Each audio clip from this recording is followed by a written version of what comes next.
Eccoci! Eccoci, Buonasera, buonasera. buonasera e benvenuti, benvenuta. Benvenuto a te, grazie della disponibilità di questa serata con noi, con me. Grazie a te. Gai, vogliamo parlare in italiano o in inglese? Per te fa differenza? Italiano va bene, inglese è meglio? Italiano va benissimo. Perfetto. Un secondino solo che non so se è collegato il mio O micro, il mio... inglese, siccome vedo che si connettono, they connect, co- a lot of people are connecting, so maybe English is best. Preferisci? Va benissimo. Up to you. Okay, so let's speak English. I think it's better even for my followers, so it's perfect in English. So a little introduction that I will do myself for you, and then I leave you the word to introduce yourself and your path. So I'm a style consultant, Benetta Trifiro. I invited you because it's a long wish that I have since a long time to have someone who speak about watches. I think it's a very, very big universe that I really don't know about much, but I love vintage, I love watches, and I think it's a very fundamental, iconic accessory for men's style and men accessories. So you are known as one of the most interesting characters in the vintage watch world when it comes to personal style and taste. What do you want to say about that and introduce yourself? Whenever then I get, I'm honored to get this kind of compliments, thank God. Thank you, first and foremost. Just the But truth. whenever I hear these kind of things, I can only reply that I can only be myself and who I am. So what I show is really who I am and what I love. And I love life first and foremost. And through all its, currents, I like style and the watches. And I like to share all this with whoever, follows along. And just share this passion with the crowd and the public. I was looking at one of your live where you show your watches, and when you were looking at them, it was like you were having a relationship with them. It was so beautiful. So how did this path started? Like, how did you get into it, and how all had a beginning? Well, I always had a penchant for nice things growing up in Milano. I was privileged to grow up in a family that appreciated dressing nice and setting the table nice and furnishing the house in a nice way. So I grew up with that flavor for aesthetics and appreciation for those kind of things, that which then translated also in my personal style. And amongst the various currents of personal style, the first and foremost accessory that a man can have would be a watch. So since I was a teen, I always, had the ambition of having a nicer watch, a Rolex, and wearing the watch that of my dreams, etc. And as I got into it, I discovered more brands, more styles, more different shapes and then designs that appeal to me, and I keep on going as my taste evolves. Also, the watches I appreciate differ, evolve. Yes. What was your first watch, and like the one who attracted you into this, world and universe? So the first watch I ever had was a watch that my father gave me. I think I was about 8 years old. It was like a Casio, which with a red dial and a black strap. So that, I remember that was my first watch. But the A first classic. watch, classic. It was how to tell time, etc. My father taught me the concept of time and hours and to be on time, especially. And That's a good lesson. yes, that's why I needed the watch to be on time, and my father was trying to teach me that lesson. And then the first watch I wanted as an accessory, as an object of desire, was in the early 90s. There was the Swatch craze.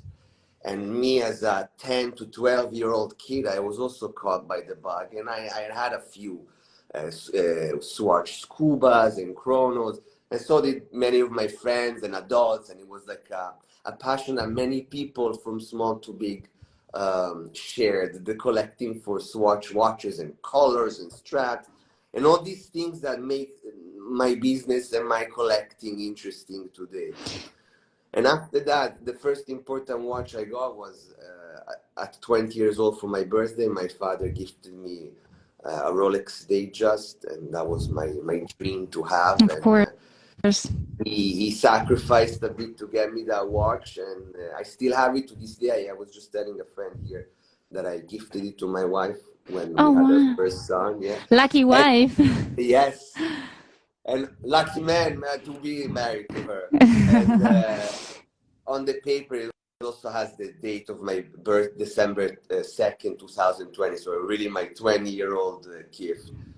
And then from there on, slowly, as things evolved, I started buying more and collecting. And from there, it became a passion. But were you always in this field, or something changed during the years, or like, what was the thing that really got you and was like, I want to do this for my life? Yeah, for a living. I tell you how I started. My family business has always been in the jewelry industry. So from the age of 18 to the age of 28, I was involved in selling precious stones to the trade, to jewelers, manufacturers, designers, etc. Okay. From Italy, and then I moved to the States. So I was always involved with jewelry and the jewelry industry, but wasn't really the stones. I loved it, but it wasn't my passion. My real passion at the time was style and suits and tailoring, etc. And having Lino Yeluzzi as one of my style consultant. Yes, I wanted to be, like Lino and in the line of business that Lino, and I wanted to pursue my passion through my business. And I started with custom clothing, which I did very well for 6 years, and then we sold the company, etc. But then that's where I started with the watches at the end. I wanted to do something that I didn't need me physically involved on a day-to-day basis. Because, of course, Lino has been working for many years, but he has to be at the shop. He has to, yeah. I wanted to have more time for my family and for myself, etc. So, I don't know, I crazy or not, through prayer, I got the idea of dealing with watches and pursuing this passion that I had on the side. And I met a guy who gave me 10 watches to sell. And at a few appointments of selling suits, I sold 1, 2, 3, 10, 15 watches. And I said, let's go. So you were still doing tailoring Yes. before starting? And then after selling those 10, 15 watches that I had on consignment at the end of the appointments with my clients, I immersed, full immersion 10 years ago, and I haven't looked back since. That's a beautiful story. And I think 30 minutes is not enough to speak about anything with you, because I have so many questions. But I'm very, very, very glad that you're here tonight. What do you think? Do you recognize yourself? I think you do, because your path speaks by itself. The importance of style matching with a watch. Like, they are two different lives, but very, very much connected. Well, the watch you wear tells a lot about your style. If you have, it tells about your individuality, your character, what you want to portray, of course. If someone has a very large and gold watch, of course, he wants to portray himself as a person of a certain kind, success, etc.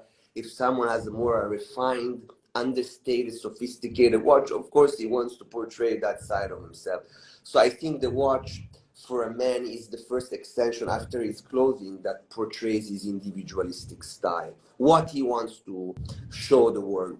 Is he a sophisticated man? Did he has a sophisticated watch, or he has the watch that everyone wants or everyone has? There's so many layers to what a watch is.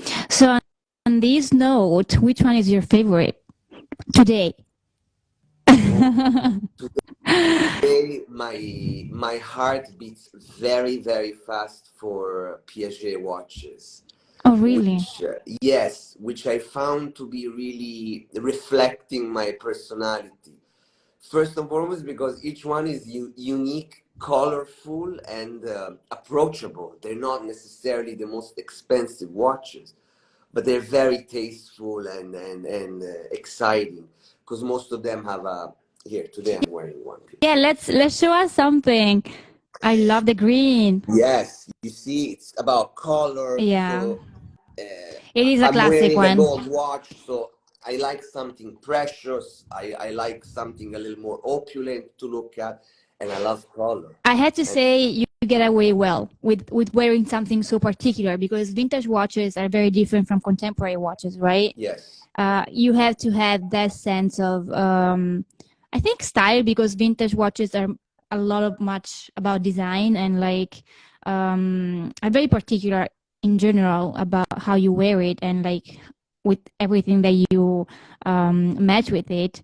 So what do you think makes a watch prestigious and a luxury to have? Like, what does make a watch luxury? Like, what's important to see on a watch, and even like technicism or it, everything. Tell us about it's everything to important know. to start from the very clear understanding that today in 2023, nobody needs a watch to tell That's time, right? very true. So Very true. if then you venture to be wearing a watch on the wrist that is not the electronic whatever iWatch, or my wife wears the one that counts the steps and the heartbeat. So if you choose to wear a mechanical timepiece, that means that first and foremost you also appreciate the manufacturing process of these little components that have to be handmade or hand assembled by a technician. There is a whole chain of process to build this watch, from the design to the mechanical parts to the assembling, the strap choice. There's so many. So to this, there is Do, really, if someone does buy a watch of any range, he has an appreciation for this object that is today is obsolete. So already he appreciates the old way of living, right? absolutely. He Do you wanna? embraces that lifestyle. Why do you explain it to us? Do you wanna show us like one example, like even the one that you have on, like to understand exactly what makes it?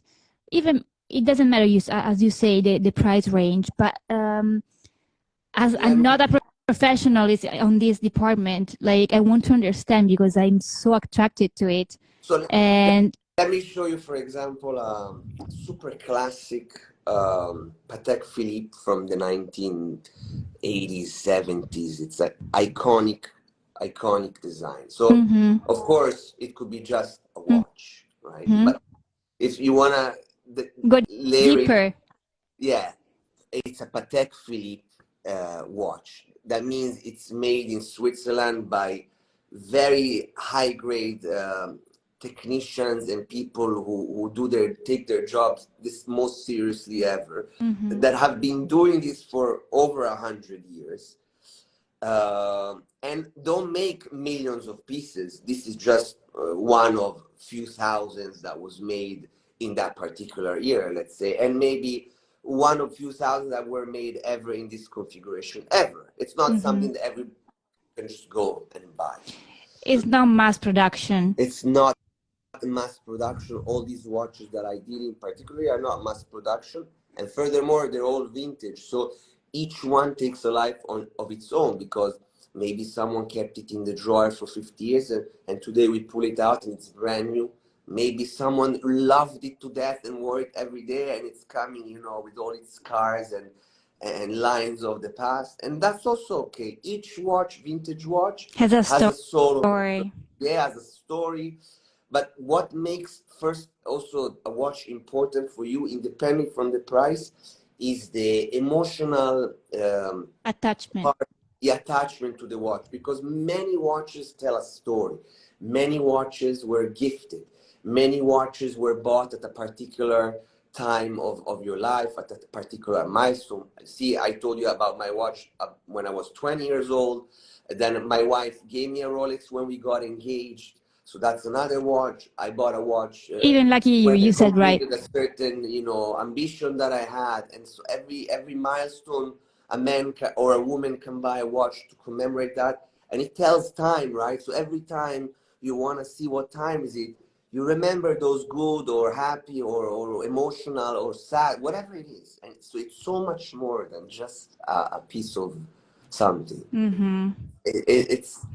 It's an emotion behind It's not it. That's utilitarian. It's just not utilitarian. As Apollo say here, followers say the watch became more than a utilitarian item to be a true accessory beyond distinction. Very true. yes, and I embrace that completely. Each watch is an individual of its own for me, and they're all my babies here, and I love them all. And if I have them here for sale, that means I would personally wear them myself. Of course. So, what about the story of this Patek? Is this really the Elise? This is the archetypal ellipse. Yes. There is another follower who say that this is the Giorgio Armani watch. Is it? I didn't know. We see And it's me for either. tasteful people. This is a watch that in its heyday of the 1970s and 80s, a man of success would buy that has a little more sophistication. He didn't want to buy perhaps a gold Rolex. He wanted a Patek Philippe, something for the Cavalieri del Lavoro. Yeah. Not something for everyone. Something really thought after, and it's a rich watch, but it doesn't scream rich. If you're sitting in a restaurant, it's And that one makes it sophisticated enough. Yes. So about luxury and refinement, when do you think you find this in a watch? We just talked about it, and we just said about how important it is to be like a subtle elegance. But when you want to go for something that screams sophistication and in a very subtle way, beside this Patek, what else would you suggest to a client, or more than Well, a very classic. Let me see if I have some classic watch that is super sophisticated. Would be the Cartier Tank Louis, which is good for men or women, and it's really a bijou of a watch. Okay, I love it. My favorite is the Panther. The My Panther. my mom has the Panther and the which one is the other one? The Cougar, but the Panther is my love. I love it. Yes, the Panther is a classic for ladies. The I didn't Tank know Louis, this one. though, is the ultra classic. Men, ladies, young, old, Yeah, rich, not so rich. It's classic. everyone. Yes, everyone. It is a And it masterpiece, I have to embraces say. everyone, the tank. And it's so perfect. When you select these options, right, for a collection to sell to someone else, what's the first thing you're going to notice if it's worth to buy it or not? What do you select? Like, what's the process of your selection? First, I see if the model is what I'm looking for. If it's a tank or it's a Piaget, etc. If it has to have that brand also that I carry.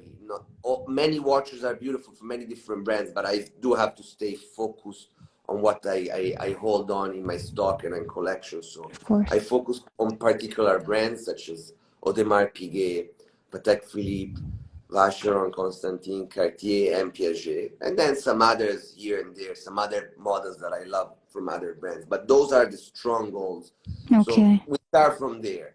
Then there's many Pateks and Vacherons and Cartiers, etc. But they have to have that design that appeals to me. Okay. Maybe the tank or the ellipse or something funky, or it has a color that attracts me, a certain aging that makes the watch unique and individual, and so on from there. And then, of course, condition, price.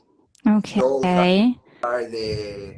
It has to make sense. It has to be then something I can sell and give a good deal to who buys it.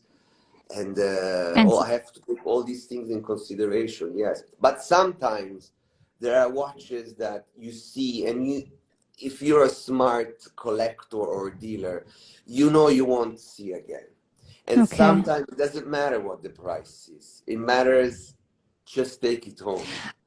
I heard a story of you that you were reaching, like you wanted a watch so much in an auction, I think. Yes. But then you drop it because it was too high, the price. But then I don't know how something happened in your life that you kind of met the person who bought it instead of you. Is it Yes. correct? Do you want to talk about this watch? Yeah. It's a beautiful story. There was this, as I told you, I love Piaget, and Mm-hmm. the time era that I love best in the watches is the 1970s. I think that was the most exuberant design time of all times. We have the Ellipse, and we have all those funky Piagets, and so many more models that I carry. So came out auction this very large Piaget Andy Warhol watch. It's a very large watch. It would be like equivalent of a 20-carat diamond size. Ah, però. Nice, big, substantial watch. But nobody really cares for these watches, besides me and maybe 50 people in the world. So I found it at auction, and here in New York, uptown, so every movement here in New York is an hour minimum. So I took half a day to go see this watch, and the estimate was good. I was like, I'm gonna buy this watch. I'm all excited. I see it. I'm getting ready. I put the absentee bid. I go already on the internet, ready on the phone. All everything covers. I can buy the watch. And then come the day of the auction, I'm sitting with my wife in my office, and I'm like bidding and bidding and bidding and bidding and bidding, way beyond my comfort zone. But I know I'm never gonna see this watch. But I know also I'm taking a chance because I don't know if this watch works properly, and who knows? Exactly. But then Risky. I had to let it go. I had to let it go because it was becoming really salty for me. So regrettably, I let it go, and I say, I hope it goes. I really hope it went to someone who appreciates and will love it. So 2 months later, I went to Geneva for the auctions that we have twice a year, and I managed to meet with these Piaget people, the Piaget PR lady and Sophie, and the curator of their own collection and museum that they carry, that he buys the Piaget pieces around the world. So I'm talking, chatting, I'm showing him my Piaget, and then I show him, and then this one I lost at auction. I'm so sad, I'm so upset. He pulls out his phone, he's like, I bought it. Like, there was no other better place in the world than to go to Piaget themselves in their museum. So I saw the watch again 2 weeks ago on the guy's wrist. So the best. 2 weeks ago, like 2 weeks ago? Yeah, 2 from weeks today? ago. When I went to Geneva, we had a whole meeting again, and the gentleman was wearing the actual watch. Wow. So you really, I mean, you must have this passion that I actually have it too. Like, I don't know much about watches, as of course you do, but it is something that I've always been very fascinated about. And I was wondering, you said that your favorite period is the mid-70s, right? But isn't that the time where from artisanal watches started more like the mass production of it? Like, so why is that your favorite period? Because in that period, in order for them to sell watches, they had to make them now very interesting. In order to compete with the quartz, because in 1970s came the great invention of quartz watch, the battery watch, which is size and easier to make and easier to maintain. It's like having a cell phone in your car back in the 1980s. You know that was hard. So the Swiss people were like shattered by all this. So now they had to come up with new ideas. Yeah, design ideas and workmanship, and particularly in Piaget, Patek, the Marquis, all those gold pieces that I carry and focus on. You see the real craftsmanship on the gold make, on the gold design, on the whole finish. Hammered bracelets, intricate woven bracelets, crazy things that, as I learned from the people from Piaget, talking to them recently, they cannot replicate in 2023 what they were making in 1970s. They need to like reverse engineer. It takes them a very long time, and it doesn't come even close. So you have things that you can never see or buy again in this quality of make. Let me show you something. I'm very open to that. For example, this Piaget, look at that bracelet. You see the hammered bracelet? That's amazing. This is the one that you said you were, I really got stuck in my mind, this sentence. You were going to pass your tongue in onto because of the texture that am I wrong? Another one, but yes. I love that. I'm glad, because it's always when I do the live, it's like I'm talking to my friends, you know. I love it. In the piazza, but I know I have ladies watching. Okay. No, it's beautiful. You really see the passion in it, so I love it. I really do. I actually, because of that, maybe that one was in silver, the one that you were speaking about. Okay. It's beautiful. This one, for example, I have it here in my hand, but it took me about 8 months to have it here in my hand. Till I convinced the owner to hand it to me. So here it is. But the process to buy them, do you do always by auctions? I don't know if auctions. No, that's one venue. I can buy it. If you had a watch for sale, I would buy it from you. If you say, hey Guy, I have this watch from my grandfather. So from privates too. Privates, yeah, or other jewelers and pawnbrokers, all sorts of venues, everywhere, and whoever has the watch is a seller for me. Which one do you enjoy the best? Which way do you enjoy the best? Excellent question. I enjoy finding the watch and buying it, and selling it many times. Because I watch. I know I won't see the watches I deal with. I don't see. It's hard for me to see another one, so I cringe. But I have another question about the 70s. Sorry, I understand totally the emotions. When that year where it started, okay, mass production, but also to do different. I mean, the same model in different numbers, right? So how come it's more difficult to find those once they actually replicated in different models? I mean, in the same model, but in different reference numbers. You mean, repeat the question. Like with the mass production, you say from those times, it's very hard to find the same quality and the same styles, right? Yes. But isn't that time when it started to, like all the industry of watches to started to produce the same model but with different reference numbers? So like you have one Patek Philippe, one model of Patek Philippe in like same model in the. All of these are made in series, right? Exactly. There is, the ellipse I showed you. Maybe there is, I don't know, 5,000 made ever, in the 20 years they made yours. So whatever it is, right? Okay. Fine.